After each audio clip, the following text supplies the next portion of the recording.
আমরা বাড়ি থেকে আহারে বাহারে নামে একটা ক্লাউড কিচেন চালাই। আজকে অর্ডারে এসেছিল 2 প্লেট ফুল ফ্রাইড রাইস আর ছিল তার সাথে চিলি পনির ফুল প্লেট। অর্ডার দেওয়ার আগে বলে দেওয়া হয়েছিল ঝাল যেন খুব বেশি না হয়, তো সেই মতোই রেডি করা হয়েছিল। তোমরা এইভাবে বলে দিলে ভীষণ সুবিধা হয়, আমি এটা আগের ভিডিওতেও বলেছি। তো দেখতেই পাচ্ছ কথা বলতে বলতে সব কিছু প্রায় রেডি হয়ে গেছে। অর্ডারটা রিসিভ করার পরে খুব সুন্দর একটা রিভিউ ফেসবুকে পোস্ট করেছিল, আমি সেটা স্ক্রিনশট ভিডিওতে অ্যাড করে দিচ্ছি। অর্ডার পাওয়ার পরে যখন তোমরা এত সুন্দর সুন্দর রিভিউ দাও, সত্যি তখন আরও ভীষণ ভালো লাগে। আমরা কাজ করার জন্য আরও ডবল এনার্জি পেয়ে যাই। যারা হাড়ে বাড়ে থেকে খাওয়ার নিচ্ছ তাদেরকে অসংখ্য ধন্যবাদ, তোমরা এইভাবে পাশে থেকো। পরে এসেছিলো চিকেন পপকর্নের অর্ডার, এটা আলাদা জায়গা থেকে এসেছিলো।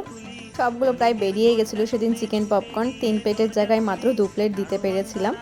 তোমরা কিন্তু এখন যে কোনো অনুষ্ঠানের জন্য অর্ডার করতে পারো, তার সাথে সাথে ডেলিকার খাওয়ারও নিতে পারো। আজকের ভিডিওটা কেমন লাগলো অবশ্যই কমেন্টে জানিও।